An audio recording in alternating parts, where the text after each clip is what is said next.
Okay. Hello, hello. I should be live now. So, Mohammed, seeing as I can see you've already put a comment in there, can you just let me know that you can hear me okay? Same goes for maybe somebody on LinkedIn. If anyone's there from LinkedIn, just drop me a note and let me know that it's all working.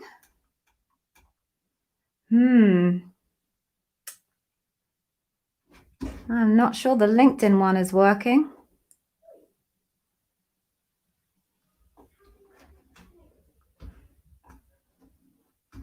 That's a worry. Okay. That's interesting.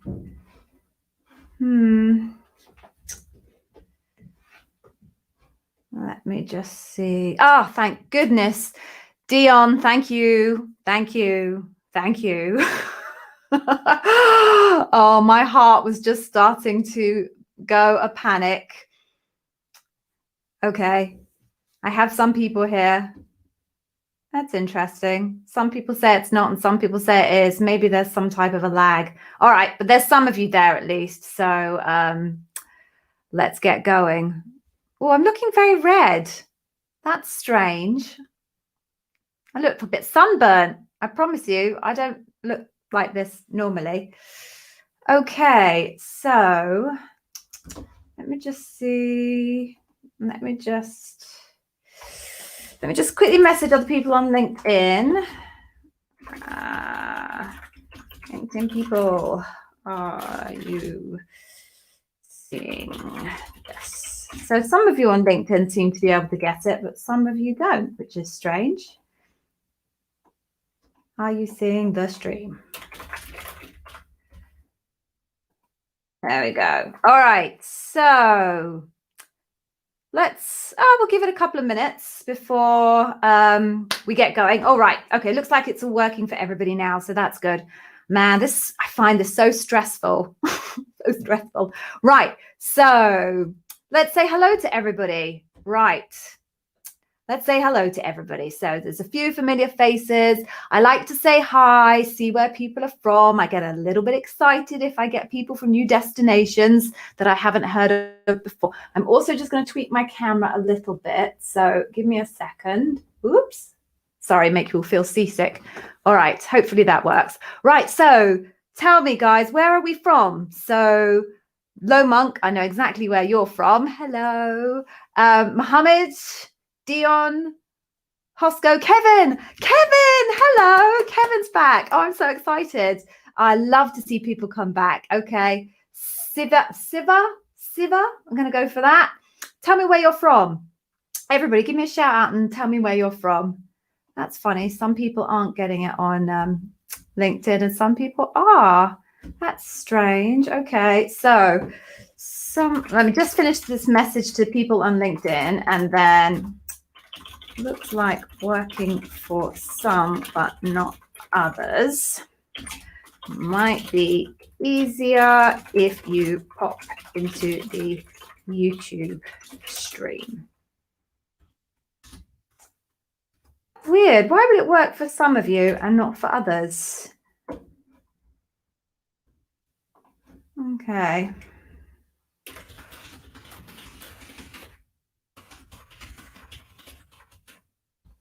Oh, isn't technology wonderful when it's wonderful and terrible when it's terrible?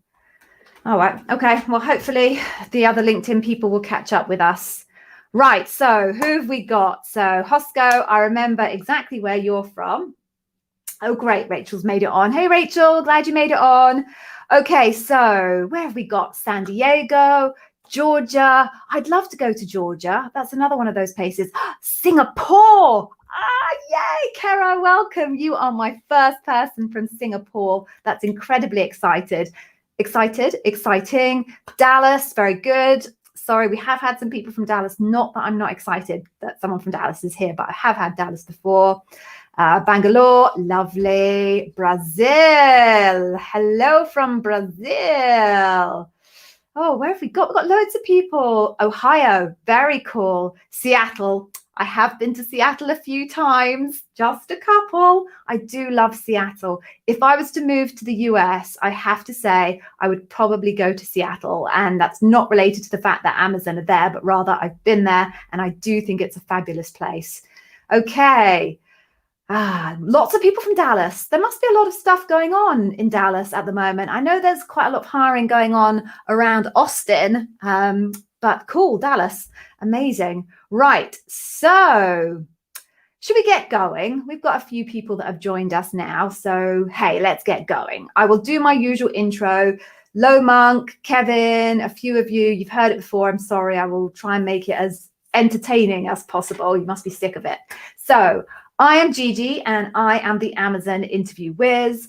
Up until about a year ago now, almost exactly a year ago now, I was a senior leader in Amazon. I worked in Amazon for 5 years. I ran large marketing functions for Amazon Prime Video and Amazon Fresh.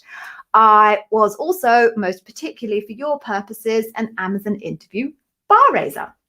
I've hired hundreds of Amazon tech, non-tech, all countries of the world, all different job families. So I do know pretty much exactly what it takes to get hired at Amazon. Since leaving Amazon, I've started my own Amazon interview preparation academy. I have a very, very clear mission to make Amazon interview expertise accessible to everybody. In the main, Amazon interview preparation coaching is what I would consider to be pretty expensive, anything from about $200 an hour up to $500 an hour. And I wanted to make it accessible to more people because I could see that there were people slipping through the net when I was bar raising at Amazon who just needed a little bit more help, but probably couldn't afford those types of prices. So I created my program, my academy, which is based on digital and digital content. So it's very scalable, so I can price it very reasonably. I have my YouTube channel with 2.5 hours of probably the most specific and actionable and accurate content on the web for Amazon interview prep. So if you haven't already looked at that, please do go have a look at that. And I do these live Q&A sessions, YouTube, LinkedIn, and I'm now even on Clubhouse if you're a Clubhouse user. So come find me there. So what else do I need to tell you? The way this thing works then is that I will be looking at the comments that you guys write down here. I will try and pick questions that are as useful for everybody as possible. I'm not going to be able to answer very specific technical questions. There are about 300 different job families in Amazon, and no one human being can be a technical expert on all of them. I am absolutely an expert when it comes to the leadership principles and interview strategy. And the leadership principles and interview strategy apply to every single one of you. So you will all get benefit from anything that I do respond to in terms of the questions. At the end, I'm going to tell you guys about an awesome freebie that I'm going to give you that you really, really should take up. And guys on YouTube, I know I ask this every week. I really, really need it. Please, please, please like the video. Please put comments in the video because it will boost the algorithm, which will make my content available to more people who need Amazon interview support and don't have those $200 to $500 to spare per hour. So please, please, through the course of the session, please like it. Please put comments in. Okay, so I do have super chat and super stickers enabled on YouTube if you just want to make sure that I see your question. If maybe you have an interview coming up very soon and you want to make sure I don't miss it. I think that's everything that I have to tell you. So I'm now just going to rock in and get going. I'll try and say hi to people as I work my way through. I have a new wireless mouse, so God only knows whether that's going to work, but we will give it a go. So let's start with Mohammed. Okay, you were early bird. So early bird catches the worm, as they say where I'm from. I don't know if that's a global saying or not. So Ms. Gigi, that's nice. That's very polite. I like that. So you had your first phone interview and you haven't received feedback since last Monday. Okay, you've emailed the recruiter twice. First time they said not yet. Second time last Friday, no response. Yeah, that's disappointing, Mohammed.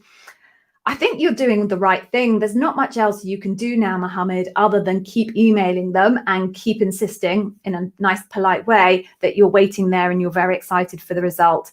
They should have got back to you within 2 days if it was a phone screen. It's pretty poor that it's now well over a week later. there's nothing you can do at this stage. I'm not sure, Mohammed, whether I can tell you whether it's a good sign or a bad sign. It could just as easily be that your interviewer got sick and disappeared off on sick leave and just didn't do their notes. It might be that they had planned annual leave and they were rather naughty and they didn't get their notes in before they went off on their planned annual leave. So I wouldn't assume at this stage, Mohammed, that it's a bad sign. But that said, they are breaking their SLA. So you should literally just keep emailing them. I'd go like every couple of days, quite honestly, and tell them that you're still waiting and please, you'd like to hear the outcome. I'm disappointed to hear that, Mohammed. I hope that that's kind of an edge case rather than the norm. I hope that helps. Okay, so let's keep scrolling through then. Oh, take a pause. You're working through my masterclasses. Good. I'm glad you're finding them helpful. We do have a Academy members only Q&A session tomorrow evening my time, which is 7 p.m. British summer time. And if you want to come and ask some real deep dive questions, then I can cover those off for you then. But keep plugging through those masterclasses. I hope they're entertaining. Okay. Right. Okay, there we go. Let's do this one. Alieka, hello, welcome back. Good to see you again. I'm good, other than the fact that my teenage son is off school because his whole class have been put into isolation for COVID because one child tested positive, and nobody wants a grumpy 13-year-old around them all day long, do they? So, oh well. My fault for having him, I suppose. Okay, so you've got your last loop coming up on Monday. Wish you luck. I absolutely wish you luck. Last round means bar raiser, right? No, last round does not mean bar raiser at all. And then you want some quick tips for the bar raiser round for technical. Okay, so let me just break that down for you. So you may have had your bar raiser already and you just don't know it, or they might be that last person, but the bar raiser does not have any specific place in the order in which you are interviewed. Interviews are simply organized around people's availability and their calendar. So your bar raiser could appear at any point throughout the interview process, first, middle, end, whatever. It's irrelevant at what point they appear in the process. So you may have already had your bar raiser. Quick tips for bar raiser round for technical. Okay, so your bar raiser potentially has nothing whatsoever to do with the technical side of things. It will depend on the skill set of your bar raiser. The bar raiser is someone who has no relationship with the team for which you are hiring. So they might be from a slightly adjacent team, or they might be from a team completely outside of the org. I bar raised on a whole bunch of technical loops, and clearly I know absolutely nothing about cloud architecture, software development engineering, or robotics, but I bar raised on them nonetheless. So it's very possible that your bar raiser will say absolutely nothing to you whatsoever about the technical side, and you will have no technical questions with your bar raiser at all, and it will all be leadership principle based.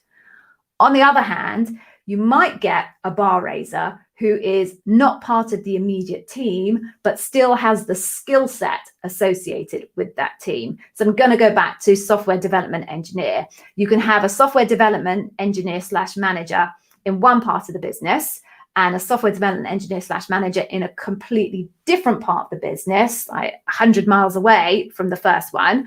And they can be your bar raiser because they are not related in terms of the team, but they might still have the same technical skills if they're both software development engineer spaces, in which case they might ask you technical questions. Primarily, it is not the job of the bar raiser to assess you on your technical skills. Their job is to make sure that the bar is raised in terms of hiring you. And therefore, it's quite unlikely, I would say, even if your bar raiser is from the technical space, that they would start asking you technical questions, because that's not really their role in this whole thing. Their role in this whole thing is to get everyone to gather all of the data together, review that data, and come to a decision as to whether you're raising the bar on the leadership principles, whether you're better than 50% of the current population operating at that level, and if you have long-term career Amazon growth potential. And really, it's the hiring manager that has to get confident that you have the skills to do his job, her job. That's not really what the bar raiser is overly concerned about. They'll be saying to the hiring manager, are you comfortable that this person has the right skills in order to be able to do that job? Yes, I am. Good, tick. Now let's talk about the leadership principles for the next 30 minutes. So I hope that helps. But yeah, you might have already had your bar raiser. So hopefully that all goes well for you. Good luck for your last one.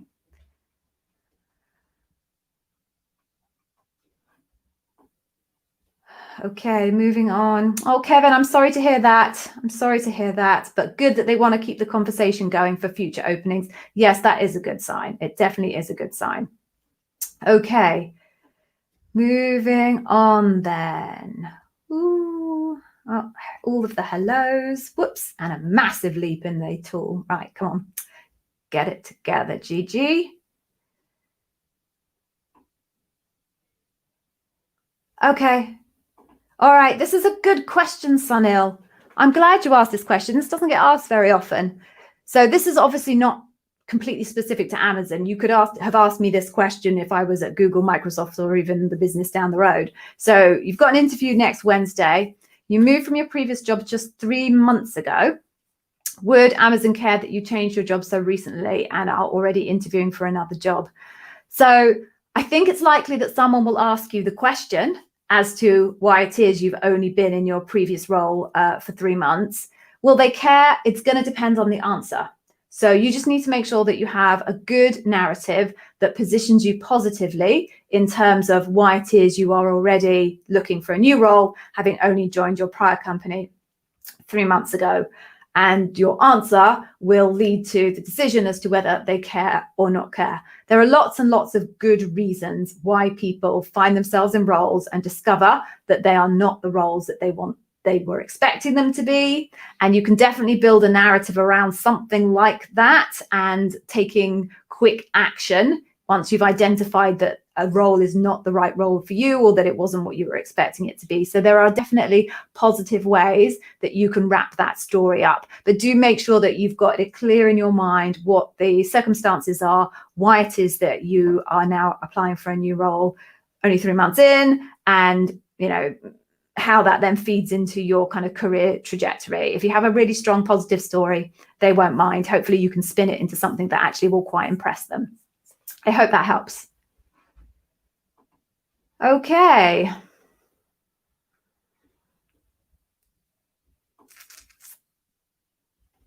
Moving on then, let me see if I can find another question. Okay, so Taylor, I think we just covered that one off when we were answering the question a little bit earlier. You were asking about whether the bar raiser would appear at a certain point. No. Okay, all right, so just going to quickly pull this one up. So will you be able to identify the bar raiser? Will they try to hide their bar raiser status? No, I don't think anyone's going to particularly try to hide their bar raiser status. It'd be quite hard to do anyway.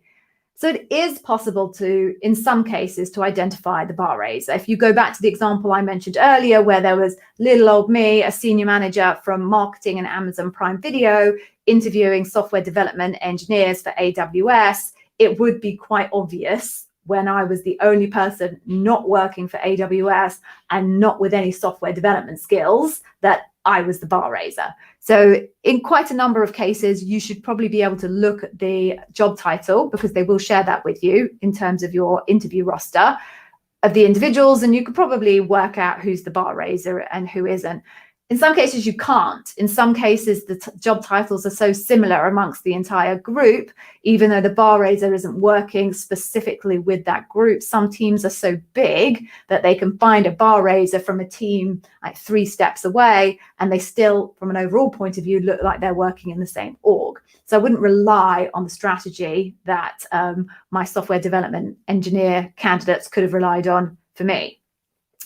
So no one's going to hide it. Actually, quite often on LinkedIn now, I'm noticing Amazon bar raisers putting bar raiser on their LinkedIn profile. It's a bit of a status symbol, I think, in terms of how they feel they're perceived by the outside world. So it's not something that people are obviously trying to hide. In fact, many people are going in the exact opposite direction. That said, it doesn't matter who your bar raiser is. I've said this a few times before, but I will say it again. Like, from your point of view, Taylor, your experience in the interview will be exactly the same for your bar raiser as it will be for every other interviewer. The job of a bar raiser is much more behind the scenes from your point of view. Their job is to do some of the boring admin stuff to get the loop all set up and make sure you've got all the right people who've got the right level of experience, and shadows are there if shadows need to be there, and that there's a good mix of gender on the panel, etc., etc., etc.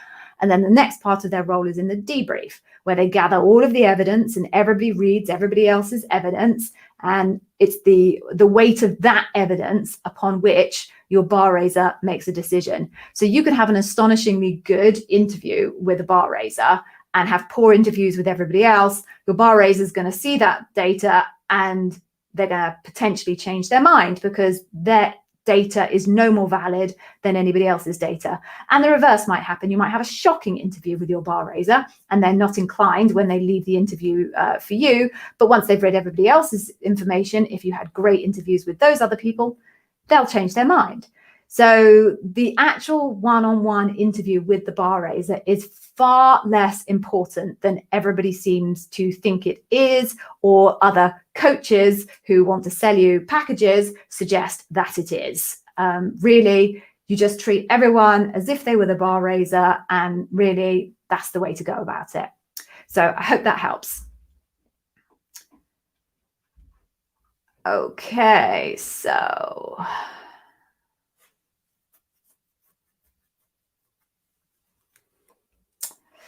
and good luck, Tyrone. I can see it's coming up, so good luck. Okay. Oh, you use my tip. This is interesting, Roshan. So you used my leadership principles tips in an interview for a consulting firm and you got offered the job. That's awesome. I'm thrilled. I mean, I suppose it makes sense. Pretty much the Amazon leadership principles, if you look at them, even though they're specific to Amazon, you'd have a hard time looking at those leadership principles and thinking that any other major organization would not want leaders who behave in that way. They may not have written it down and defined that that's exactly the type of leaders that they want, but you'd be hard pushed to argue that anyone who shows dive deep, deliver results, earns trust, learn and be curious, hire and develop the best, have backbone, disagree and commit, ownership, frugality. I won't quote the new ones because I don't know them off by heart yet, that they wouldn't want those. So that makes sense, but I'm super, super delighted that I can help well beyond the realms of Amazon. So congrats, Roshan. Awesome. Awesome. Okay, let's see what else. Oh, no, Richard, yes. I think you've misunderstood it. Yeah, so you made it to final round and you were expecting like a single meeting with 5 different people sat in front of you. No, it's 5 different independent interviews, as you've discovered.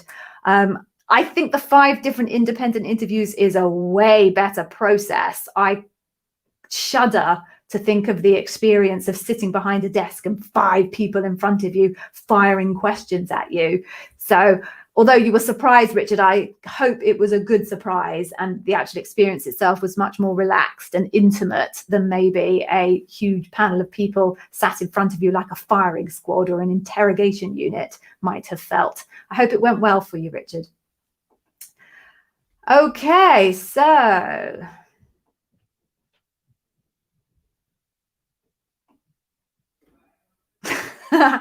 Low Monk. Do I think the recruitment process gets a little bit longer than usual in summer due to holidays? Yeah, I mean, for sure, Low Monk, people go on holiday. The job of a recruitment coordinator. So for those of you that don't know, part of your kind of process will have 2 front-end recruiters involved. One is a recruitment coordinator and one is the recruiter. The recruitment coordinator is the logistics person. The recruiter is kind of the hiring person. They don't hire you, but you know what I mean.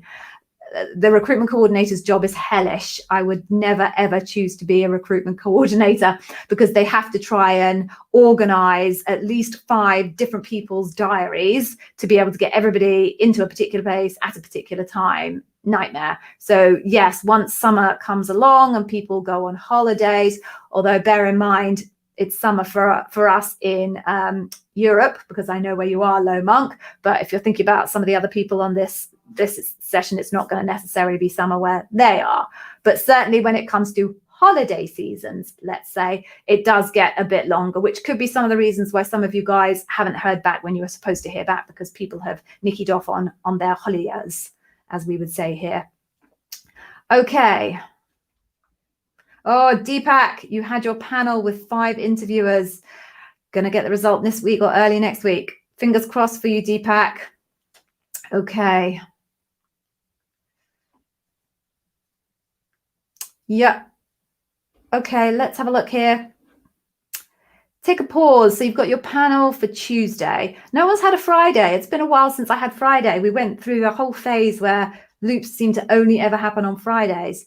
It's from 12 until 4:45. Should you expect you'll speak to 4 different people? I think probably. So some teams do 1-hour interviews. Some teams do 45-minute interviews. And at some point, you're going to need to have a break. So I think take a pause, looking at that spread of 4 hours and 45 minutes, you're probably looking at 5 people doing 45-minute interviews and then a few minutes break to go get yourself a drink or something like that. So I would be prepared for 5 people. Very, very rarely on an external panel do you have 4 people, because you've usually got the bar raiser, the hiring manager, a couple of direct reports of the hiring manager, and somebody else from an adjacent team. It'd be very, very unusual to only have a panel of 4 people. It has happened once or twice, I know, but usually I would expect a panel of 5 as a minimum for an external. Okay, hope that helped.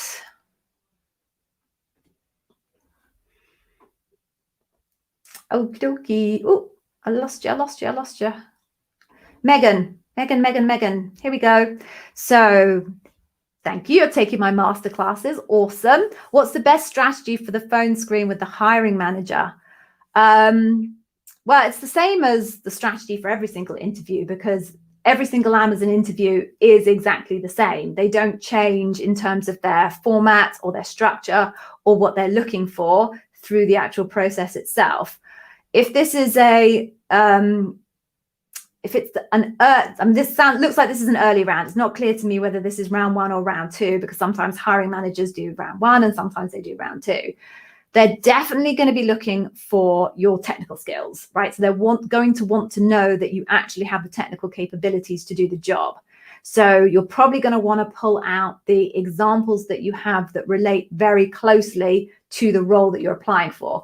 Quite often, because we have varied careers, some of the examples that we bring into interview don't quite align from a skills and capability point of view to the role that we're going into. And that is fine, because the leadership principles are transferable and they should be equally valid if you're talking about them in the context of an exact match role or a slightly different role. But if it's the early rounds and you're talking about the hiring manager, they are going to be the most concerned out of everybody that you can actually technically do the job. So I would say, Meg, if you try and bring examples for your hiring manager interview that really closely match the role that you're interviewing for, that will definitely help you, because they will likely, if not ask you specific technical questions, depending on the role that you're applying for, they will be looking out in your answers for cues as to whether you can technically do the job.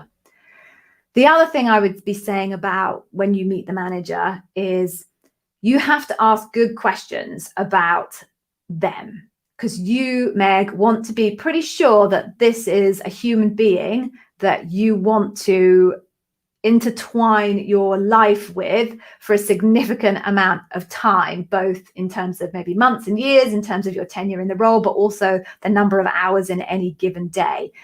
These people are incredibly influential in your lives. You tend to spend almost more time with your work colleagues than you definitely spend more time with your work colleagues than you do with your family. So do, Meg, really think hard about what you want to know about the person that you're going to go and work for, and make sure that you ask good questions in that early round with that hiring manager. They're the person that's going to give you the most detail about the role as well, and the requirements of the role and what's required and what the challenges are. So again, focus quite heavily on asking questions in that space, because that will give you some cues as to the type of examples that, should you make it onto the next phase, will give you some cues as to some of the examples that you could potentially bring from your back catalogue into the next phase that will help maybe give them a good sense of confidence that some of the challenges that you would have to face in the role you've already faced in the past. So yeah, I think those are my 3 big tips for meeting the hiring manager. I hope that was helpful, Meg. Good luck. Okay. Yeah, Kero. Oh, Kero, yes.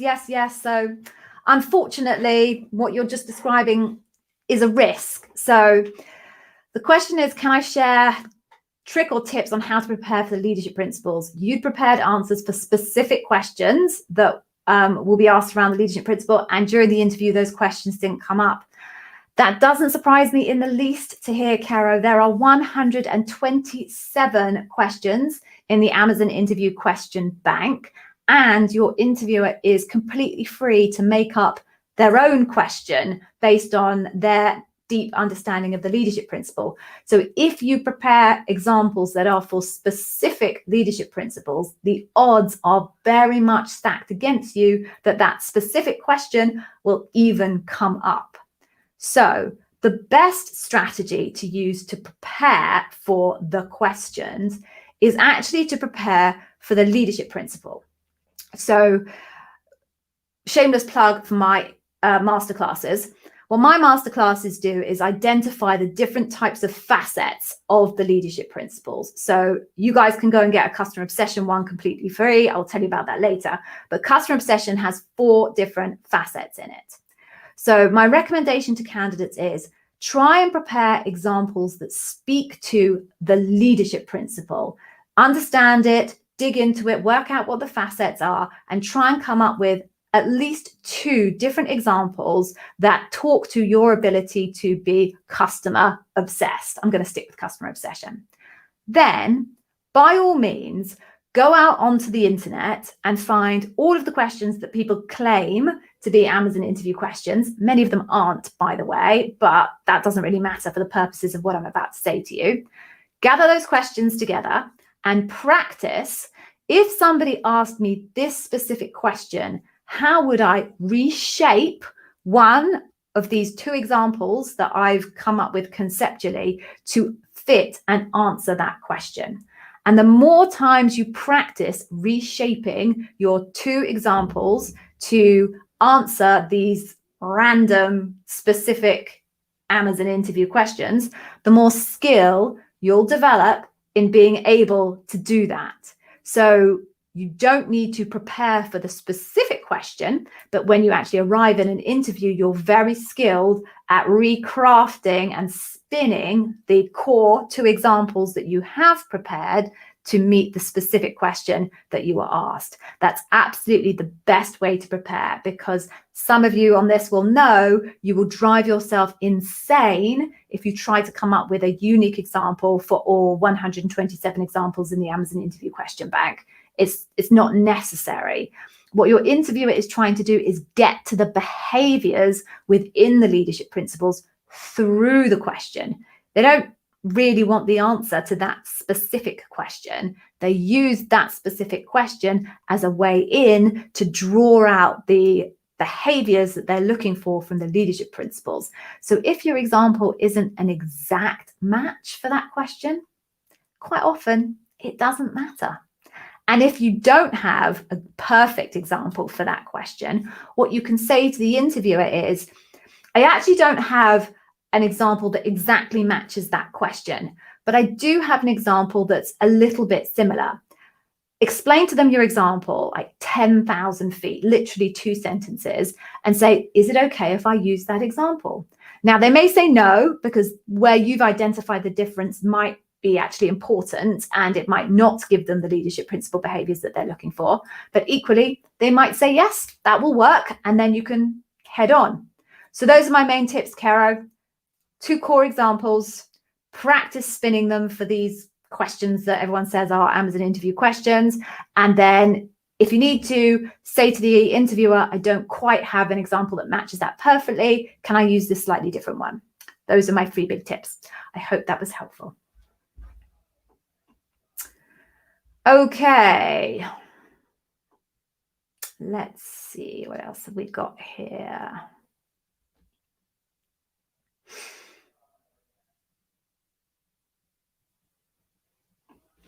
Ram, okay.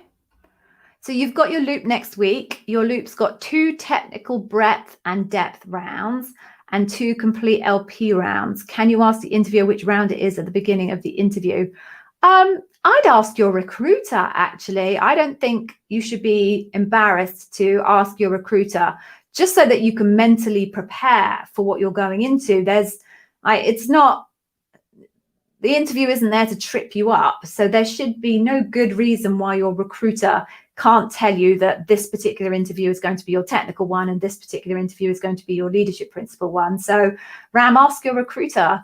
And if you don't hear it from your recruiter, I think it's not a bad idea to say to your interviewer, as you settle in and you get kind of the warm-up stuff going, to just say, just so I can get my head in the right space, is this the technical part or is this the leadership principle part? And again, the interview isn't there to trip you up. They're there to get the data out of you. I can't see any good reason why a good, thoughtful interviewer would not be willing to tell you that, yeah, I'm covering off the technical stuff this time. So go for it, Ram. Ask your recruiter. And then if you don't get it from them, feel free to ask your interviewer. Just be polite. It will be fine. I hope that helped. Okay.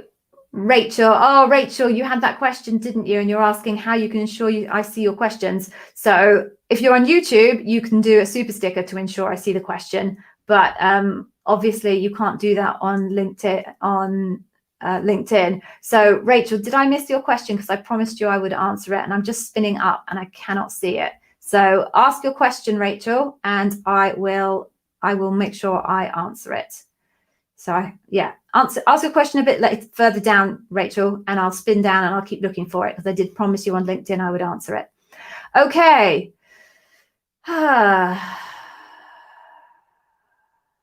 Okay, all right. Yep. AR, hello. Can I tell you if management roles will have assessments after the phone interview? It completely depends, AR. Different teams do it differently. Some management teams will have kind of technical assessments and the kind of standard online assessment. Other teams won't. So there's no one rule. You just need to ask your recruiter. Your recruiter should, again, have no good reason not to share that information with you, but it varies massively across teams. When you're a hiring manager, actually, you have quite a lot of ownership in terms of the deviations that you put into your hiring process. Okay. So I hope that was helpful. Spinning down, not seeing your question, Rachel R. L. I will keep looking. Okay. Okay. Ram, I'm going to come back to your question in a second. Let me just see. Again, I'm going to say, guys on YouTube, please do like the stream, put in a comment. It will help the algorithm massively. I do rely on you hugely to try and help me break through that algorithm. I didn't use the word I wanted to use. There's a lot of rubbish out there. My stuff is good, and breaking through the rubbish is not easy. So I do need your help, YouTube people. Okay, so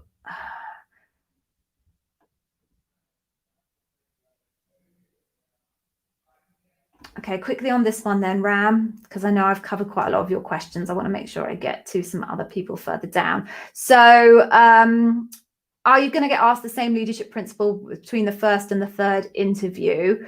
So I'm not sure, Ram, whether you mean the first and the third in terms of a loop where you've got 1, 2, 3, 4, 5 on the same day / 2 days, or whether you mean round 1, round 2, round 3. I'll answer both.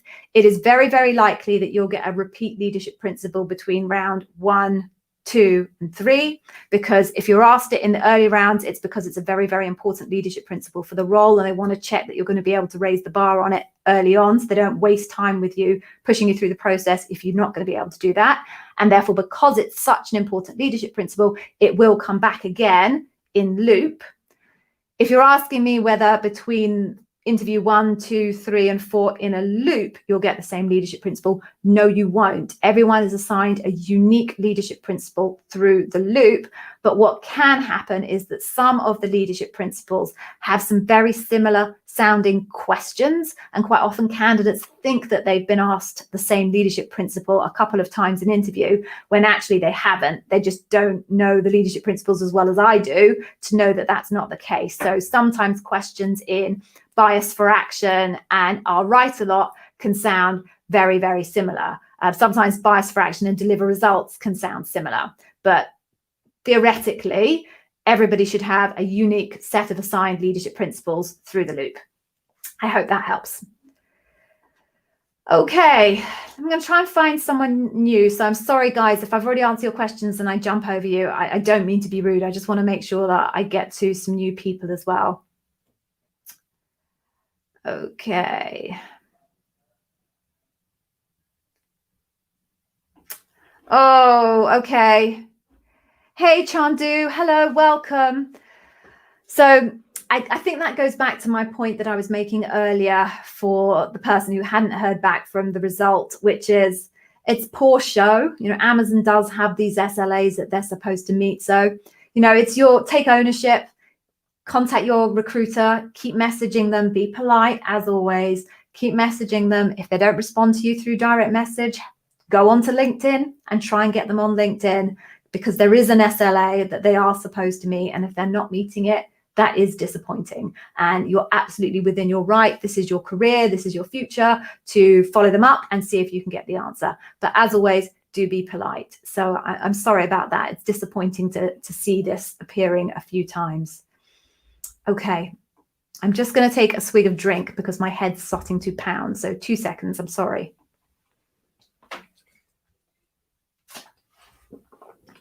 At least my daughter isn't phoning me this week. I don't know if anyone saw the live that I posted from Monday, but my daughter phoned halfway through and I thought I'd muted it, but I hadn't. So you can all hear me chatting to my daughter.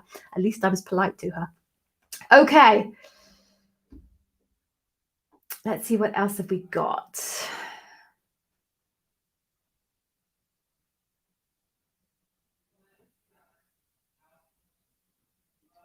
So I'm just going to reread this one. I'm trying to understand something someone's typed, so I'm going to go quiet for a second. I apologize.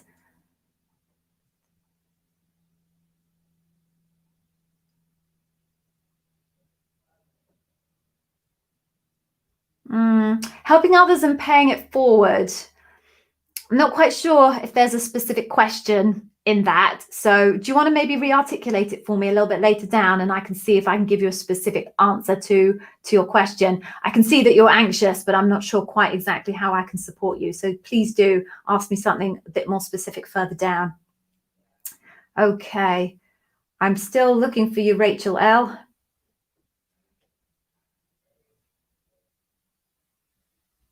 No, nothing from you yet, Rachel L. All right. If you don't ask me it here, I've still got it there. So I will mention it before we finish, I promise.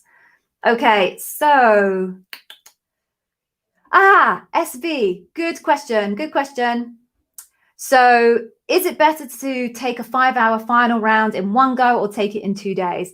So only you know the answer to that. It makes absolutely no difference on the inside to the Amazonians, because you're not allowed to talk to other people on the loop about that candidate until both you and they have submitted your notes. So once you've interviewed a candidate and you're writing up your notes on the internal system, you have to then place a vote to say whether you would want to hire them or not hire them.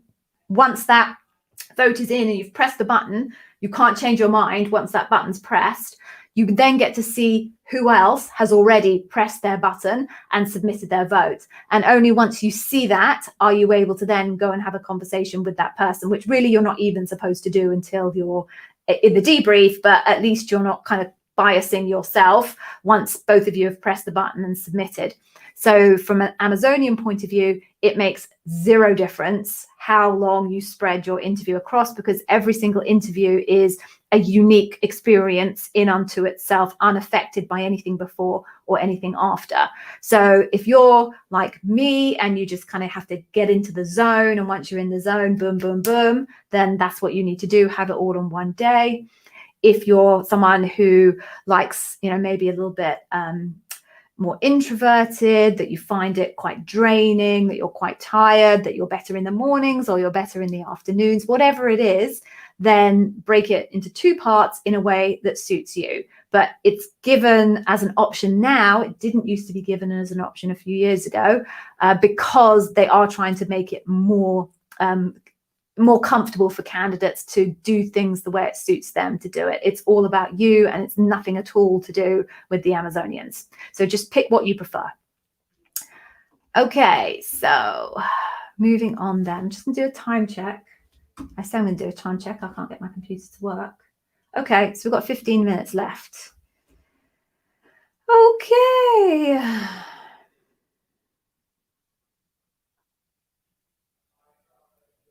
What else have we got?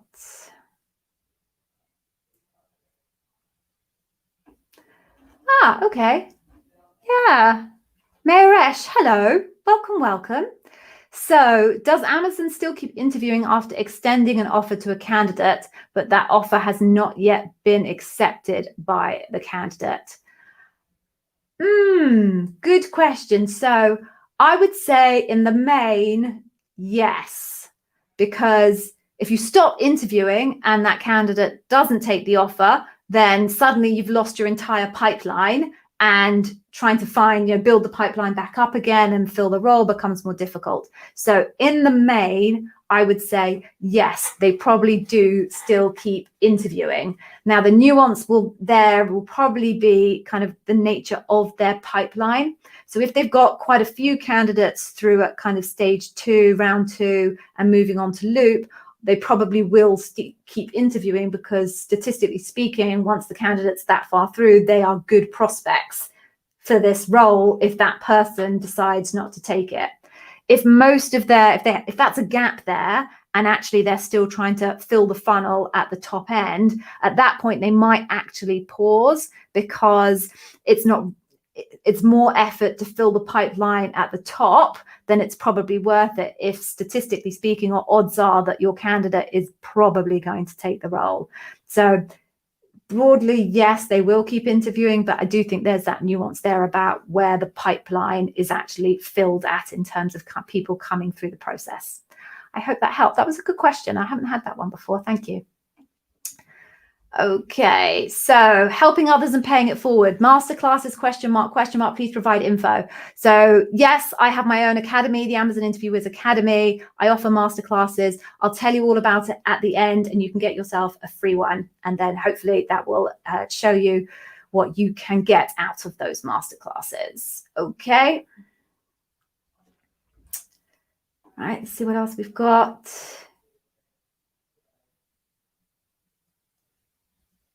Okay. Right, so scrolling.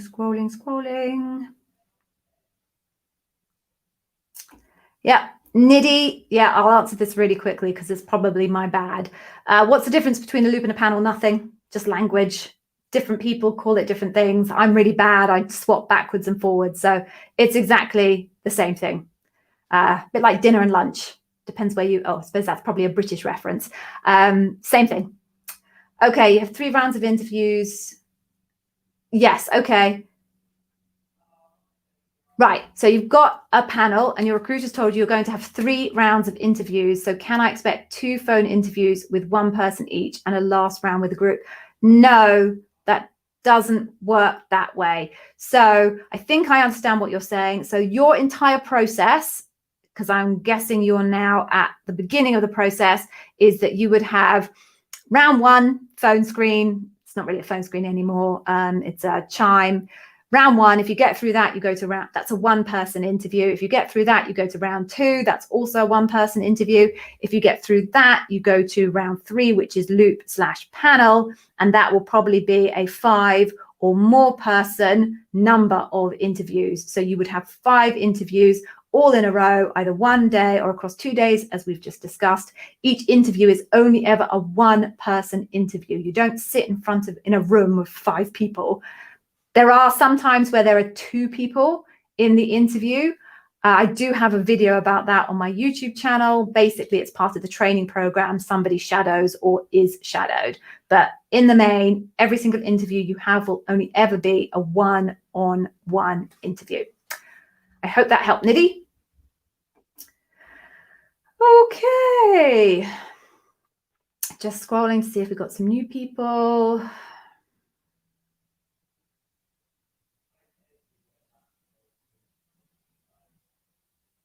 Okay. Yeah, I just spotted one that I'm going to do. I'm just scrolling back up.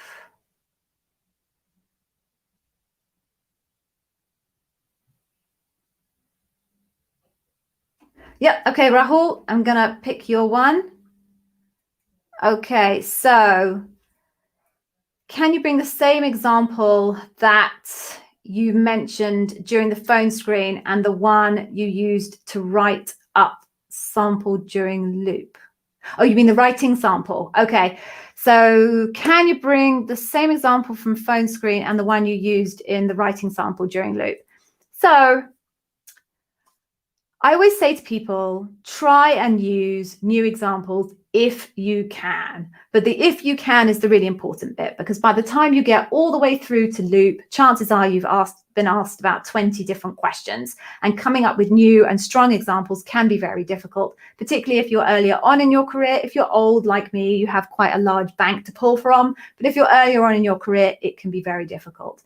So if you do need to reuse questions, examples, it is fine, but you really need to make sure that you reuse them for different leadership principles. Most strong examples will have multiple different leadership principles showing up in them. So what you need to do is practice how you would articulate that example in one leadership principle and how you would articulate it for another leadership principle, so that they sound essentially like really, really different examples, even though the situation might be common between the two of them, that you completely reshape the task, action, result, and improvement for the 2 different leadership principles. I do demonstrate this quite specifically in my interview preparation masterclass for anybody that is a Amazon Interview Wiz Academy member. It's there in the interview preparation masterclass. But that's the thing you really need to do, Rahul. You need to practice reshaping it. It is okay, but I do say if you're kind of a L7 as a bar raiser, I would be fine if I saw the same example come up twice. If you got to 3 times, I'd be getting a little bit concerned as to why you haven't got more examples to pull from. If you're an L6, the 3 I think I'd be okay with. If you were pushing 4, same question, why do you not have more examples to pull from? If you're a 5, I'd be absolutely fine with maybe 4 or 5 repeats, so on and so forth. So you kind of need to make a judgment, Rahul, in terms of how extensive is your career history, and therefore how many repeats do you think the organization would be broadly comfortable with you doing. Now, specifically on the writing sample, of all the places to repeat, I felt the most comfortable as a bar raiser seeing repeats between writing samples and interviews, because the purpose of the writing sample is actually not really about the leadership principles. It's much more about your ability to write. Every decision that is made in Amazon is made based on somebody having written a document. So when someone's looking at your writing sample, they're actually looking at it with much more of an eye around, can you write clearly, concisely, specifically, take someone through a narrative, bring someone to a conclusion, then they're thinking about the actual content and the leadership principle and the behaviors that you're demonstrating. So if you had to choose between repeating between interviews and repeating between writing sample and interview, I would guide you to repeat between writing sample and interview more than interview and interview. I hope that helps. Okay, so what else do we have?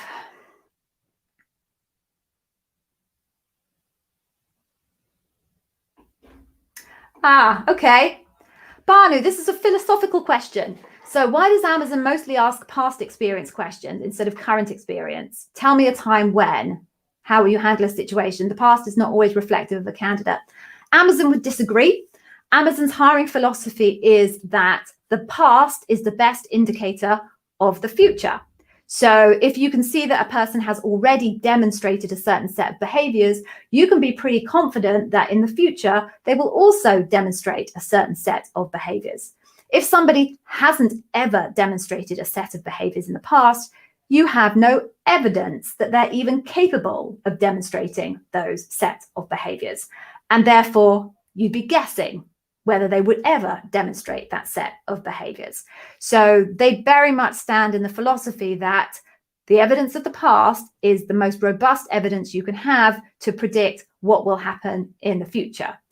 And sure, you take that into your personal life, right? If you had a friendship and someone was a really, really good friend in the past, you're going to assume that they'll continue to be a good friend in the future. If you had someone who treated you very badly in the past, you'd probably take a guess that if you continued that relationship forward, they would probably continue to treat you badly in the future. So I'm very comfortable with it as a principle. Now, when you ask about the difference between the past and the current, the past is an hour ago. The past is 10 minutes ago. So there's no reason why you can't bring up an example that happened in your company last week, because last week is the past. It's maybe current, depending on how you're defining past and the current, but effectively anything that has happened to you up until the point that you are sat in that room answering that question is by definition the past. So perhaps don't think about it quite so puristically about the current and the past being different things. The past is anything that happened up until the point where you were sat in that room. I hope that helps. Okay, so I'm very conscious of time, just checking in. Okay, so let's just cover off. Okay, I'll do 2 more questions. Okay, so in terms of what Amazon is looking for and why they have a really, really strict hiring process is they're very specific about what they want, and it's their right to be specific about what they want. Over the course of 25 years, Jeff and his senior leaders have identified behaviors that they believe determine really, really high performers. And that's why the 16 leadership principles exist. So they're super clear on what they're looking for, the type of people that they want to hire. When you've got 16 leadership principles, that can give you a good breadth of people in your organization. If you were hiring against only 4 leadership principles, you're probably going to end up with a whole bunch of cookie cutters that wouldn't work as a kind of a dynamic, diverse work environment. So they're very clear on what they want. The second thing that Jeff was very clear on what he wanted was he wanted to have an organization where the quality of the people in his organization, and therefore the quality of his business and his business's ability to grow, would always be improving. Jeff's ambition was to always be bigger and stronger and better and more innovative. And to do that, his ambition was, and what he wanted to do, was to make sure that every person that he hired into his organization would lift the standard, as is his right. So that's why they have this principle of they're looking to make sure that when they hire someone, that they are 50%, they're better than 50% of the current population operating at that level at that time, and that they have long-term Amazon career growth potential. Because what he wants is, he knows the type of behaviors that he wants, and then he wants to make sure that his quality of the people that he hires, it's no longer Jeff, obviously, it's Andy, but the quality of the people that they hire gets better and better. So their business gets stronger, grows, innovates. And so far, I would say that it's worked pretty well for him in terms of having created something from his garage to it's like $1 trillion company at this point. So that's what they're looking for, and that's why they're looking for it. And it suits some people and it doesn't suit other people, but it does mean that it's really transparent. Every single person that goes into an Amazon interview knows exactly what Amazon is looking for and what's expected of them, which I can't say for pretty much any other organization I have ever interviewed for in my 25-year career history. Amazon was the only one where I knew exactly what I was headed into, and I knew exactly what I could expect when I got on the inside, because what you get on the inside is exactly what you're being hired against as a criteria on the outside. So I hope that one is useful for you guys. Last one then. So, Shatner. So yes, you asked me this question and I told you to bring it to this. So what LP does talk about a complex project you've worked on? So it's a bit of a vague question. I would hope that you would get something a little bit more specific than that once you are actually in the interview, because this could go either way. And I guess this is to my point about not necessarily being convinced by the questions that are out there on the internet as being ones that are actually asked by interviewers in Amazon. If somebody was to ask me this question, I would probably be looking to lean into dive deep and also deliver results. Those would be the two ones that I would be looking for. Dive deep, because if something's complex, you need to unpick it and understand all of the variables within it, be it data variables or kind of experiential variables. I would go for deliver results, because deliver results is all about breaking through barriers in order to be able to deliver something. And quite often when projects are complex, breaking through barriers is a key thing to being able to enable you to deliver it. So those would be the two LPs that I would go for. Again, I would hope that somebody would ask something a little bit more specific than this when it comes to interview. Okay, so I think we are about at time now. We are 1 minute over.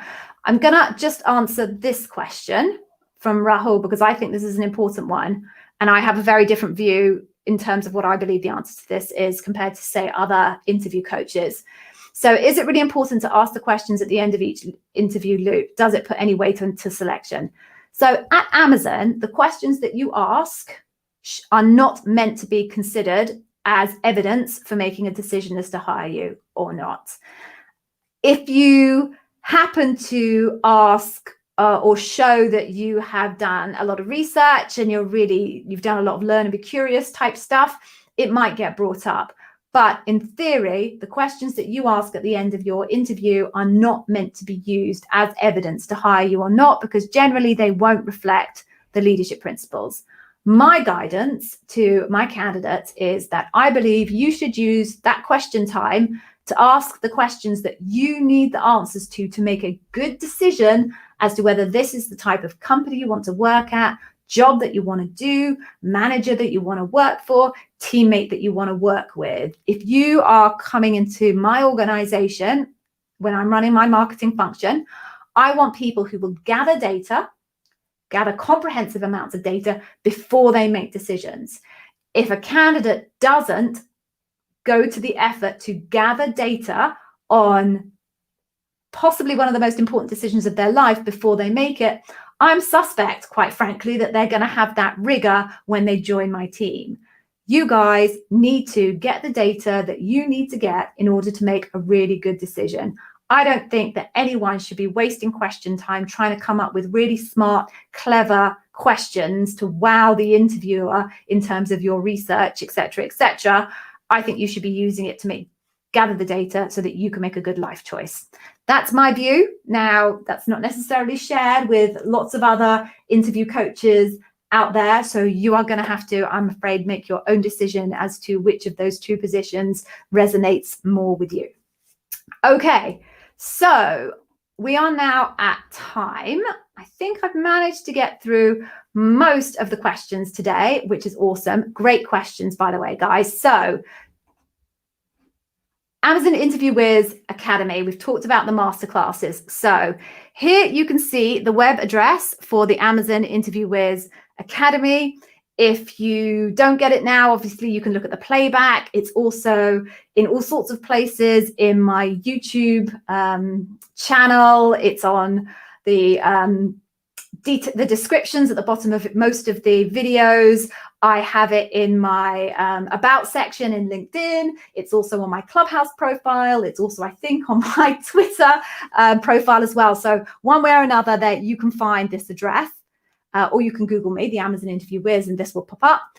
I offer my Amazon Interview Whiz Masterclass on customer obsession, totally free. You can head there, enroll for it, enjoy the customer obsession masterclass, learn about the 4 facets, learn about what the interviewer is looking for, have a look at a mock interview, all for free. I do it because obviously I want you to look at my content and think it's great and invest in more. But equally, customer obsession, every single one of you will be asked about customer obsession at some point if you make it through the interview process. So if I'm going to give away anything, customer obsession will be the one that is the most useful to everybody.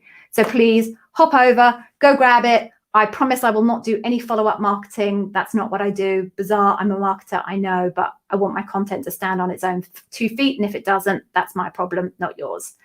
Okay. So on that note, I think we are done for today.